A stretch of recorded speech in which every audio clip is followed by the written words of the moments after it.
Hello लोगोफोर, आंनि बे कबिता इउटुब चेनेलाव लोगोफोरखौ बैसागु बोथोरनि स्राय खुलुमहरबाय आरो लोगोफोर। ओमफ्राय दिनैहाय जोंहा 1 थारिखनि खेला होगोन गामियाव, बिदिनो फिसानो। ओमफ्राय लोगोफोरनो बेखौनो शेयार खालामनो फैबाय आरो आङो लोगोफोर। ओमफ्राय नायलांबाय थादो, सुरु खालामनोसै खेलाखौ। थ'दो बिदिब्ला नायलांबाय थादो।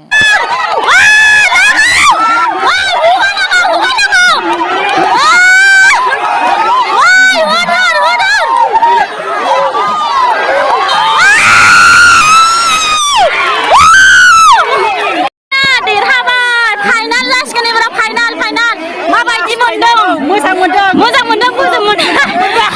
मोनबाय खेला गेलेनो मोननानै। जों गामिना बोलो गोराया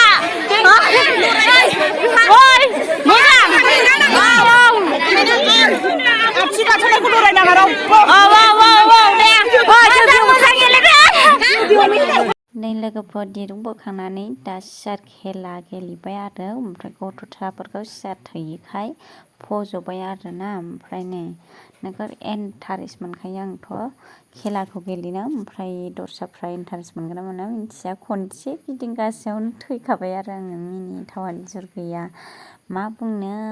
देरहानायनि थाखायल' गेलेयाना लोगोफोर, ओमफ्राय इन्टारेस्टनि थाखायसो गेलेयो आरोना। एसे गावबा गावनि देहाखौ एक्सारसाइस खालामनाय जायो बिदि खेला गेलेबाबो लोगोफोर। नायलांबाय थादो। नै दानाबो हिनजावफोरनि बिजियाव खुन्दुं सोनाय, दानाबो हिनजावसाफोरनि दहाय हौवासाफोरनि जाबाय, दा हिनजावसाफोरनि नै।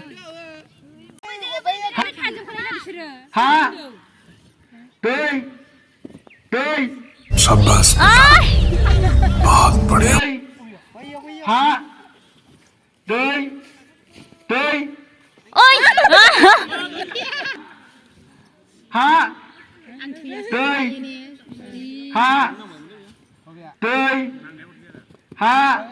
गैला हनै